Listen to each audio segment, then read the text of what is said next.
Salam Rahayu. Saudara Sewu dimanapun Anda berada, kembali Tenun Sewu hadir di kisah pengalaman mistis.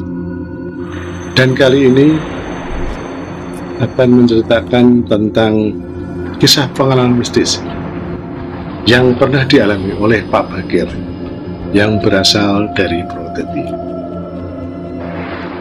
Sebelum menuju ke cerita, saya ucapkan terima kasih kepada seluruh saudara Tenun Sewu yang sudah like, share, komen, serta subscribe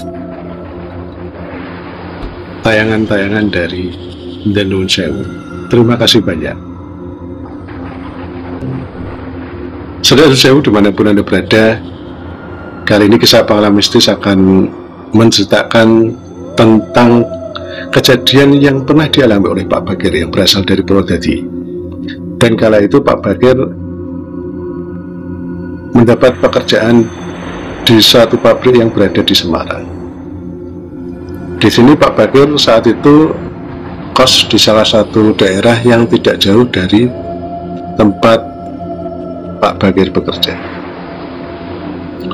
Kejadian ini dialami tepatnya di hari Sabtu di tahun 1989. Saat itu Pak Bagir mendapat jatah kerja di shift siang. Di shift siang ini mulai kerja dari pukul 3 sore sampai dengan pukul 10 malam.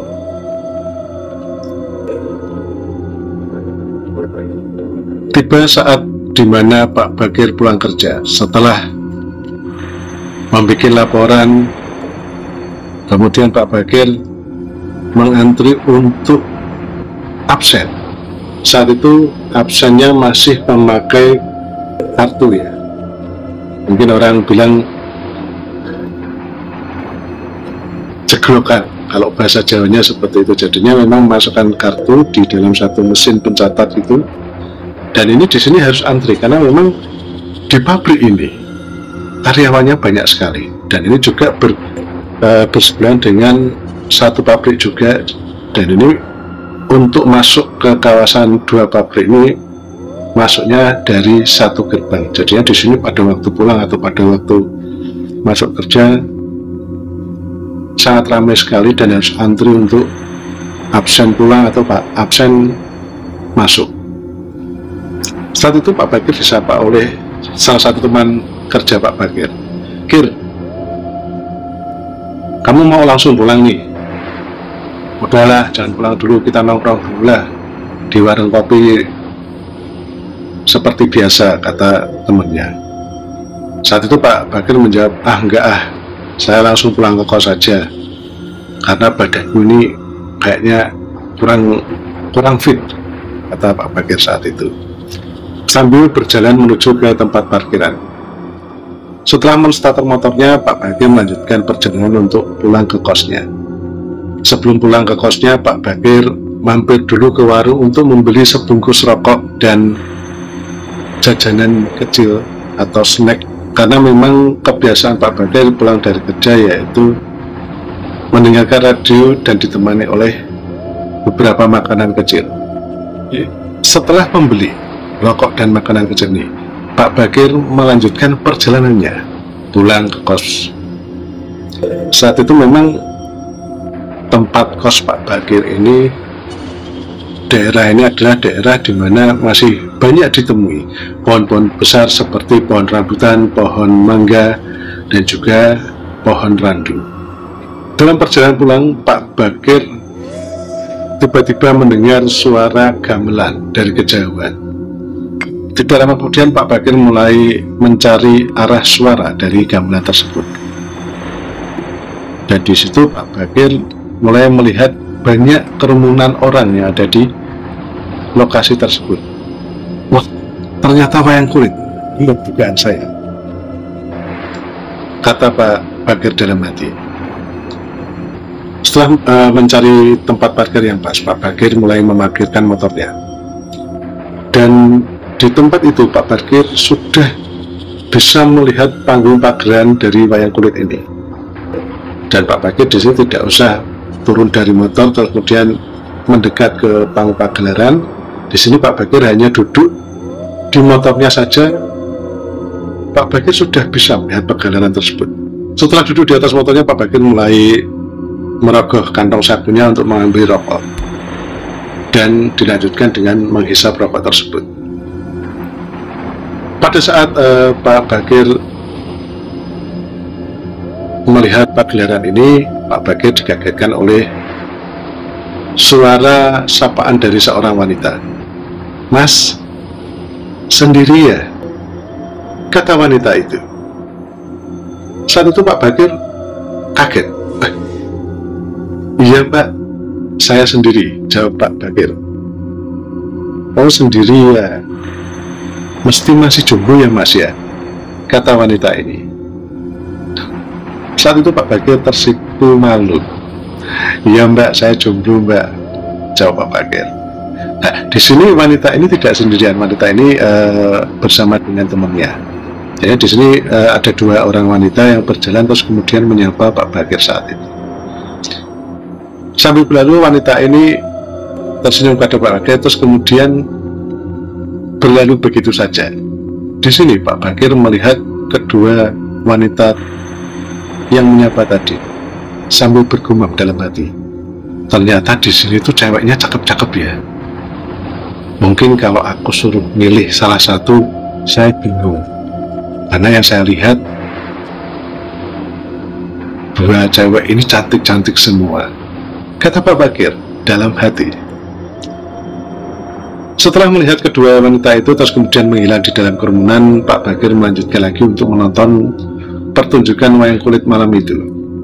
Singkat cerita, tibalah waktunya adegan yang ditunggu oleh Pak Bakir, yaitu adegan di mana muncul tokoh pewayangan, yaitu Petruk, Gareng, dan Bagong serta Semar, atau yang disebut dengan Goro-Goro. Goro-Goro di sini adalah di mana banyak adegan lucu yang diperagakan oleh tokoh Petruk, Gareng, Bagong serta Semar. Nah ini yang aku tunggu-tunggu. Semoga aja ini ceritanya lucu, kata Pak Bakir dalam hati. Saat itu Pak Bakir tertawa terbahak-bahak karena melihat tingkah laku daripada tokoh pewayangan Petruk, Gareng, dan Bagong. Wah, ini Bu Endangnya tuh memang pintar sekali, lucu lagi, kata Pak Bakir dalam hati.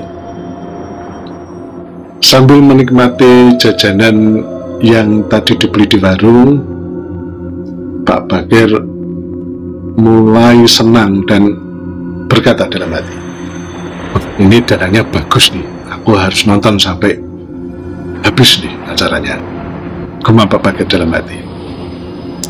Tidak lama kemudian Pak Bakir dikagetkan oleh tepukan tangan di bahu sebelah kanan Pak Bakir. Mas.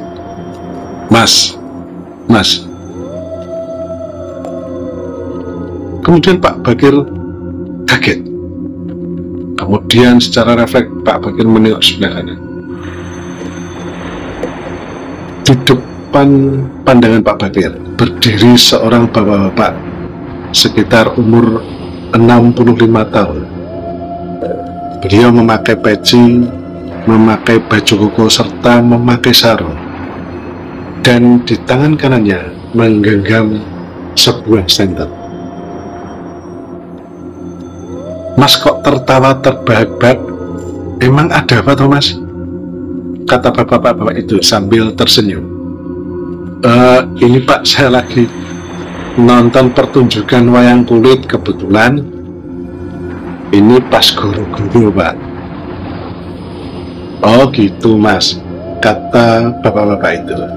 "Ya sudah, yuk mampir dulu ke rumah, kebetulan rumah saya juga tidak jauh dari tempat ini," kata bapak-bapak itu. Saat itu Pak Bakir agak sedikit bingung. Ya wong saya itu lagi nonton wayang, kok malah diajak ngopi di tempatnya bapak, gumam Pak Bakir saat itu. Kemudian bapak-bapak ini berkata lagi kepada Pak Bakir, ayo mas, yuk mampir dulu yuk.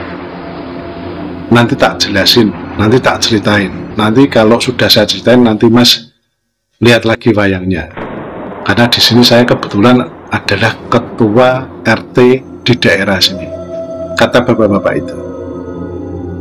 Akhirnya Pak Bakir mengiyakan ajakan dari bapak-bapak ini. Pada saat Pak Bakir mengambil motor dan memutarkannya, saat itu motor Pak Bakir menabrak sesuatu, dan saat itu pula Pak Bakir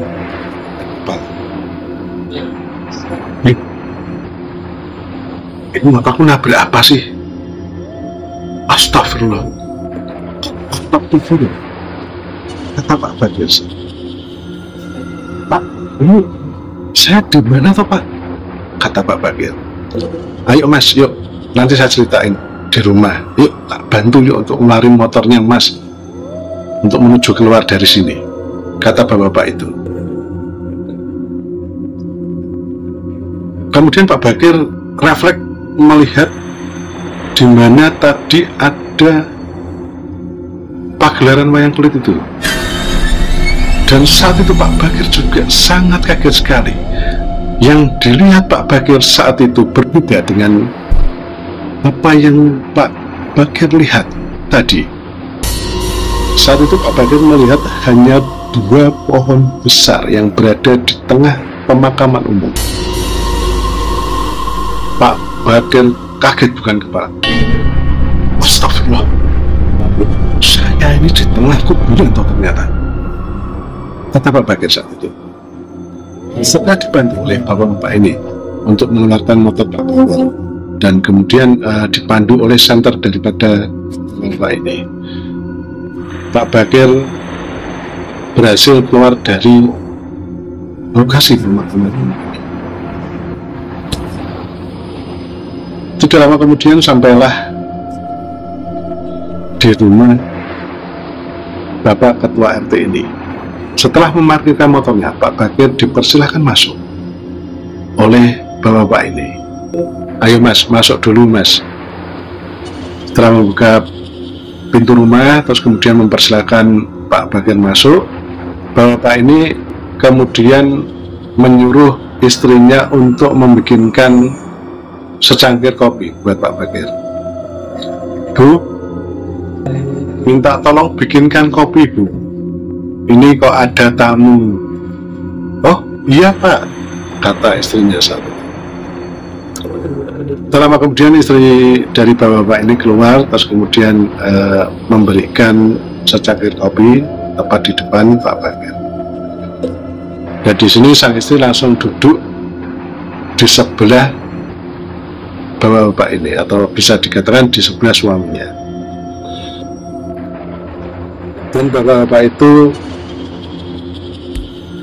mulai menanyakan beberapa pertanyaan kepada Pak Bakir. Mas itu habis dari mana? Kata bapak-bapak ini. Ini Pak, saya itu habis dari pulang kerja. Kebetulan saya itu bekerja di, kata Pak Bakir saat itu. Oh, pulang kerja toh. Mas kok bisa sampai di tengah pemakaman umum itu, gimana ceritanya mas? Tanya bapak itu. Begini Pak, tadi itu saya mau pulang ke kos Pak. Terus di tengah-tengah perjalanan saya menuju pulang kos, saya mendengar ada suara gamelan. Nah kebetulan saya ini kan suka wayang Pak. Terus akhirnya saya cari asal bunyi gamelan itu. Oh ternyata di situ Pak. Terus kemudian saya memarkirkan motor, terus saya melihat pagelaran wayang itu. Dan di sini juga saya kebetulan senang sekali dengan ketoprak dan wayang kulit Pak, kata Pak Bakir kepada bapak-bapak ini. Oh gitu toh mas. Mas memang kalau bukan orang sini, biasanya ada kejadian seperti itu, Mas. Saya yakin Mas itu bukan orang sini ya, kata bapak itu. Kemudian Pak Bakir menjawabnya, iya Pak, kebetulan asli saya Purwodadi, di sini saya ngekos Pak, karena saya bekerja itu Pak. Jawab Pak Bakir. Oh gitu ya Mas ya. Ya sudah Mas, besok-besok lagi hati-hati ya Mas ya. Saya itu bisa menemui Mas, karena apa? Suara tertawanya Mas itu keras sekali. Nah, kebetulan saya ini kan rumahnya tidak jauh dari pemakaman itu. Sempat tadi juga saya bertanya kepada istri saya, apakah ibu mendengar suara orang ketawa? Dan istri saya mengatakan, iya Pak, kayaknya ada orang ketawa-ketawa dari kuburan itu. Malah istri saya itu dikira hantu Mas, sampean itu, kata bapak-bapak itu. Terus kemudian saya itu menghampiri Mas itu, loh kok ada orang di tengah kuburan, ini lagi apa? Terus kemudian saya menghampiri Mas, walah ternyata itu kejadiannya. Ya sudah Mas, besok hati-hati Mas, jangan ngelamun, kata bapak itu kepada Pak Bakir. Karena di sini waktu sudah hampir menjelang subuh, Pak Bakir berpamitan kepada bapak-bapak ini, terus kemudian melanjutkan untuk pulang ke kos. Sesampainya di kos, Pak Bakir menghela nafas panjang, dan pengalaman ini tidak akan dilupakan oleh Pak Bakir. Saudara saya dimanapun Anda berada, itulah tadi kisah pengalaman mistis yang pernah dialami oleh Pak Bakir. Dan bagi saudara saya yang mempunyai pengalaman-pengalaman yang hampir sama dengan pengalaman yang pernah dialami oleh Pak Bakir, bisa komen di kolom komentar dan juga bisa mengirimkan tulisan ke nomor WA yang sudah saya cantumkan di deskripsi. Dan jangan lupa untuk like, share, komen, dan jika saudara saya suka dengan tayangan ini bisa subscribe. Terima kasih sudah menyimak cerita kisah pengalaman mistis ini. Dan seperti biasa di akhir acara saya selalu mengucapkan, jika ada benarnya saya nun sewu, jika ada salahnya saya nun sewu. Kesempurnaan hanya milik Allah SWT. Dan salam Rahayu.